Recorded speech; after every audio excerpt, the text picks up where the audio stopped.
Bonjour à tous les moujons. J'ai hésité à faire une vidéo avec comme personnage Cador. Je me suis dit c'est dommage parce qu'en fin de compte c'est quand même un sujet qui est grave. Donc finalement je le fais à nu, sans personnage, afin de parler du 80 km/h, de ce que j'en pense, les réalités des choses et ce que ça va devenir. Car comme vous le savez, à partir du 1er juillet 2018, sur idée d'Édouard Philippe, bravo à ceux qui ont voté Macron. Moi j'avais préparé de la vaseline. Mon expérience de route date depuis 96 en international. Je ne dis pas que je suis le meilleur, juste un petit peu d'expérience, un petit peu de connaissances, travail de jour, de nuit. Je suis aussi passionné de sport, de mécanique d'ordre général. C'est pas le camion qui me fait bander, c'est la route. J'ai malheureusement beaucoup de connaissances, voire d'amis. La route les a emportés. Je ne remets pas en cause le fait que potentiellement il y aura des vies sauvées grâce à cette limitation obligatoire de 80 km/h. Toutefois, je me pose certaines questions sur la véracité. Alors je réside à proximité d'une zone où l'expérience a été faite au sujet du 80 km/h. À savoir que cette expérience a été faite sur une nationale, mais une nationale qui a de nombreuses intersections.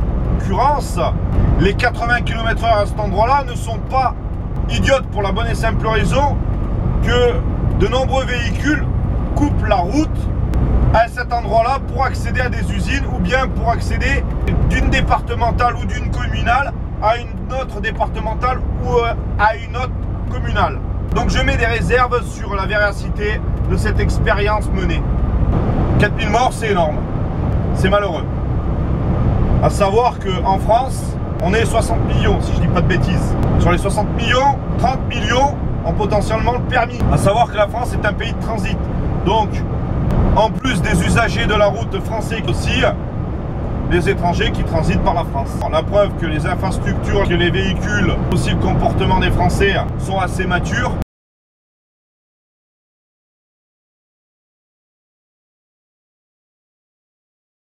Puisqu'on a réduit malgré tout à 4000 morts. Ce qui est quand même un beau score, même si c'est triste, mais il n'en est rien par exemple à cause du cancer, des accidents domestiques. Cette vidéo pour vous signifier que je suis contre le 80 km/h à la place du 90. Non pas que je suis pas conscient que cela peut sauver des vies, puisqu'en fin de compte la distance de freinage sera beaucoup plus courte par le biais du temps de réaction, mais aussi par le biais du distance de freinage de l'automobile, bien que les véhicules ont tous évolué, mais malgré tout il y a un facteur qu'on ne peut pas changer, c'est le temps de réaction.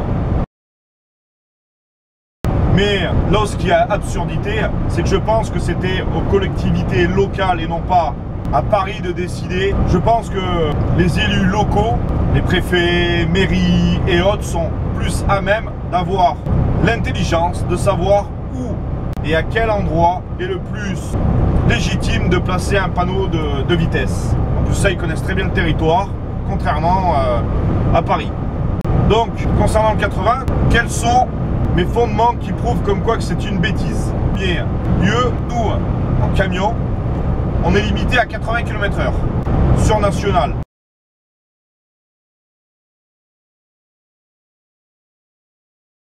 Je dis pas que certains ne roulent pas à 90, c'est pas ça le sujet. À savoir que les camions sont bridés. Mais on doit rouler à 80 km/h sur une nationale. Quoi qu'il en soit, il n'est pas rare que lorsqu'on suit une voiture en camion, eh bien, cette voiture-là roule à 75 km/h, qu'alors en camion, on roule à 80 km/h. Un camion qui roule à 80 km/h, en fin de compte, il a la vitesse précise. Or, une voiture, malheureusement, il y a des différences. D'ailleurs, vous le voyez très bien lorsque vous utilisez un GPS. Et vous verrez que votre vitesse n'est pas tout à fait la même que celui indiqué sur le GPS. Et qu'est-ce qui se passe? Il nous dérange. Il nous dérange parce qu'on a malgré tout des contraintes de transport à respecter, des clients à respecter, qui prendra probablement même des risques pour pouvoir vous doubler, faisant prendre aussi des risques aux usagers qui arrivent en face. À savoir aussi qu'il ne sera pas impossible que lorsque le camion vous dépassera, soit vous allez accélérer, qui peut augmenter aussi les risques d'accident et de mise en danger puisque le conducteur routier étant bridé à 90 maximum ne pourra pas vous dépasser, se replacera derrière vous, mettra en interrogation peut-être d'autres véhicules qui chercheront à dépasser en même temps. Savoir aussi que les routes en France ont de plus en plus de lignes blanches, donc il est de plus en plus rare d'avoir la possibilité de doubler. Ou au moment où vous pouvez dépasser, il y a un radar qui est piégeux. Où elle est la sécurité? Je redoute aussi le jour où lorsqu'un camion doublera un véhicule sous la pluie, lancera des trombes d'eau à l'automobiliste qui vient de doubler. Je redoute aussi le jour où un automobiliste pris de panique fera des embardées par son manque d'expérience ou par son âge avancé, se fera doubler par un camion à 80 km/h, qu'alors elle-même convaincue de rouler à 80 km/h. Et qui se dira: ah, regarde-moi ce con de routier comme il nous emmerde, regarde ce fou dangereux à la vitesse où il nous double. Là aussi, en termes de sécurité, je pense qu'on aura vu nettement mieux. Le plus absurde est que il est peut-être, tout en sarcasme, possible que finalement un camion devant vous qui va vous masquer la visibilité, vous allez chercher à le doubler, vous ne pouvez pas car le camion roulera déjà à 80 km/h. Le fait de le dépasser, ça vous obligera à monter à 110. Donc pourquoi pas rester derrière? Le fait de rester derrière, même en prenant des distances de sécurité de 2 secondes, quelle est la sécurité si par exemple le conducteur du camion, étant peut-être surpris par un obstacle, donnera un coup de volant sec en oubliant, toujours par effet de surprise, de mettre le clignotant pour pouvoir vous avertir, vous, afin de passer le temps, pouvoir pianoter sur votre téléphone, un textoter, puisque de toute façon vous devez rester derrière. Eh bien l'obstacle, pris de surprise, vous allez peut-être l'empéguer. Donc là aussi, là où il est le gain, j'arrive pas à le saisir.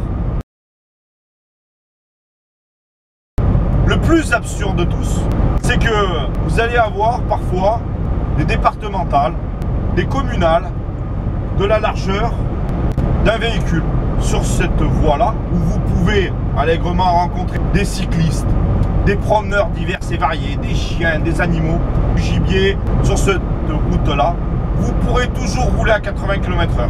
Aujourd'hui d'ailleurs limité à 90. Par contre, des voies dégagées sur des kilomètres, je vais prendre un exemple au hasard, un Lyon-Avignon, sur la route nationale 7, large, visibilité, parfois même en 3 voies, vous serez limité à 80 km/h. Soit la même vitesse que par une petite départementale.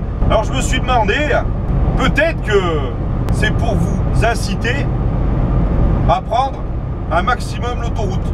Il est évident que sur l'autoroute, on peut rouler un peu plus rapidement. Le problème, c'est qu'elle est payante. Et d'ailleurs, là-dedans, qui c'est qui gagne encore des billes? C'est l'État. Est-ce une stratégie? Je ne sais pas, à vous de voir, à vous de me dire. Et sur la consommation de carburant. Alors il est évident, à l'heure d'aujourd'hui, où le carburant coûte 1,70 €, 1,50 € pour le diesel, eh bien évidemment ça va vous inciter à réduire votre vitesse le plus que possible pour baisser votre consommation de carburant. Savez-vous que la plupart des boîtes de vitesse, de véhicules européens bien évidemment, sont prévues pour rouler à une vitesse entre 90 et 100 km/h afin de tomber dans la courbe de couple maxi, mais aussi dans la courbe de consommation la plus basse possible. Au-dessus, vous allez consommer plus, mais en sous-régime, vous allez consommer aussi un peu plus. Sachant que pour une harmonie des pays européens, la plupart des véhicules sont prévus, comme je vous ai signifié, pour rouler entre 90 et 100 km/h, et bien à 80 km/h, vous allez avoir même tendance à consommer un peu plus. Est-ce là aussi une stratégie du gouvernement, par leur impôt déguisé en nous faisant payer le carburant plus cher et de consommer un peu plus? Je sais pas. Alors j'entends déjà dire certains que ah ben non, moi mais avec ma voiture, quand je suis à 80 km/h, je consomme moins. Eh bien, formidable mon pote. Et avec une voiture automatique, avec une voiture de 6 vitesses, fais l'essai et dis-moi quel tour minute tu es et la motorisation de ta voiture. Je t'invite ensuite à regarder la courbe de couple maxi de ta voiture et la courbe de conso mini de ta voiture. Et redis-moi maintenant si en effet ta consommation sera en effet plus basse. Consommer un peu plus de carburant, plus de pollution dans l'air, c'est les écolos qui doivent tirer la gueule du coup. Le pire dans tout ça, c'est que ceux qui ont l'habitude de rouler à 100 km/h, 110, 120 sur national, qu'aujourd'hui ça passe à 80 km/h, ça change absolument rien pour eux. L'amende peut-être qui sera un peu plus salée. D'ailleurs à ce propos, à la place de 45, elle est passée à 68. Et à côté de ça, eh ben, vous pourrez continuer à boire des canons, à savoir que avec mon expérience de la route, soit environ 350 km par jour, même lors de mes week-ends et lors de jours de repos avec un véhicule lourd ou en voiture ainsi qu'en roulant de nuit, j'ai été contrôlé que 3 fois dans ma vie pour l'alcoolémie et jamais concernant la drogue. Donc continuez à fumer le pétard, continuez à boire des canons, roulez tranquillement, à rouler à 70, vous ne serez pas emmerdé. L'avantage de rouler à 80, donc on va dire 75, voire même 70 pour être sûr de ne pas se faire baiser par le radar, 70 compteurs je veux dire, ça vous laisse tout le temps de pianoter sur votre téléphone portable, de suivre vos emails ou bien de textoter. Au propos là, il y a bien une absurdité, la loi elle est bien hypocrite, puisque il est interdit d'utiliser et de manipuler le téléphone sous réserve que vous utilisez un aide à la conduite ou bien un GPS, eh bien ceci c'est légal.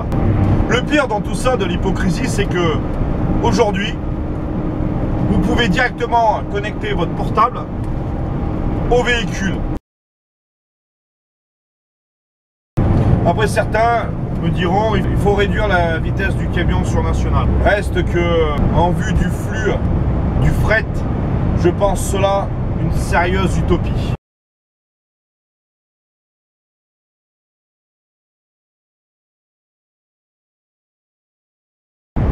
Certains me diront pourquoi on ne met pas sur le train ou sur l'eau le fret plutôt que de le mettre sur le transport routier. À savoir que les routes ont été créées à la base, ainsi que les autoroutes, pour le fret et non pour vous, messieurs, dames, en automobile. Quoi qu'il en soit, nous devons partager la route par le fait comprendre, puisque il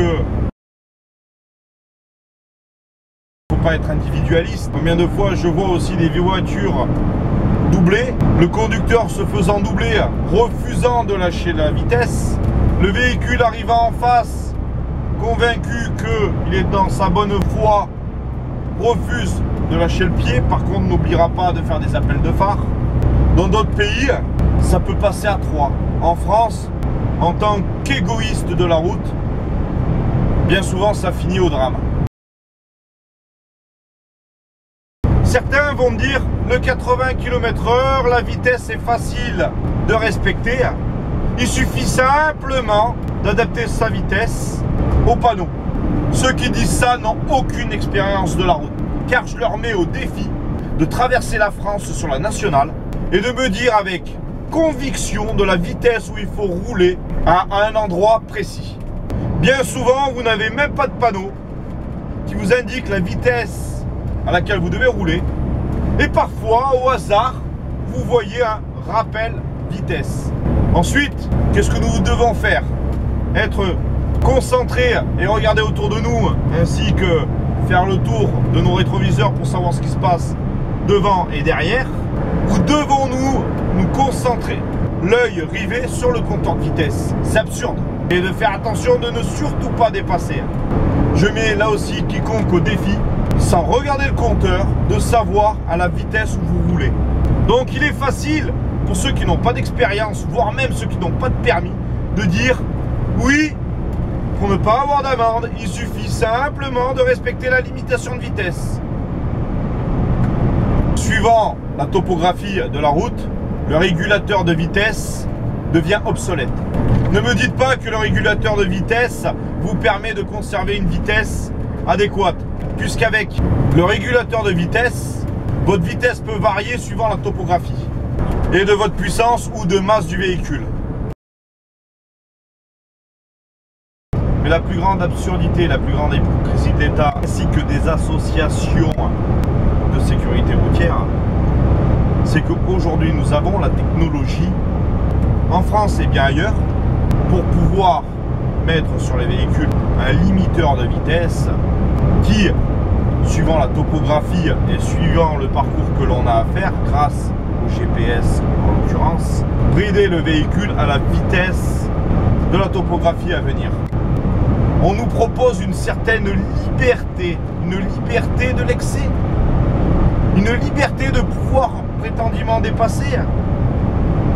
Mais malgré tout, le couperet tombera lorsque l'on dépassera. Où est la liberté? La liberté, elle n'y est pas. Bridons dès à présent les véhicules. Pourquoi c'est pas fait? C'est bien, encore une fois, une question d'argent, ou pour pouvoir bénéficier de l'un des plus gros impôts indirects qu'il y a, les amendes. Donc tout ça, pour moi, honnêtement, est pure mascarade. À la limite, vous voulez sauver des vies? Nous voulons sauver des vies. Augmentons les contrôles sur les alcoolémies, augmentons les contrôles sur les drogues, augmentons les contrôles à la sortie des écoles, que les enfants ont bien la ceinture. Combien je vois de mamans pressées d'aller chercher les enfants en traversant des rues à tombeau ouvert, en se foutant des enfants des autres, pourvu qu'elles arrivent à temps. Pourquoi pas aussi avoir dans les voitures une obligation d'avoir des inspecteurs? D'ailleurs, à ce propos, si par malheur vous devez un jour en avoir l'utilité, n'hésitez pas à arrêter un camion. Sachez que dans tous les camions, il y a au moins un inspecteur. Et dès lors, le véhicule il est articulé, il y a 2 inspecteurs. Il vous suffira simplement de faire un constat amiable avec le conducteur pour pouvoir rembourser la recharge de l'inspecteur. De nous apprendre aussi les rudiments du secourisme. Pourquoi pas une obligation de trousse de premier secours dans tous les véhicules? Dans l'absolu, je languis qu'une chose, et pourtant j'adore la route, c'est que les véhicules deviennent tous autonomes, non pas pour m'enlever le plaisir de conduire, mais plutôt pour pouvoir faire un gros fuck à toutes les réglementations, puisque le véhicule lui-même gérera la route. Sur ce, bonne route à tous, la bonne roulade et la prudence. Et que Saint Christophe, pour ceux qui veulent y croire, soit avec vous.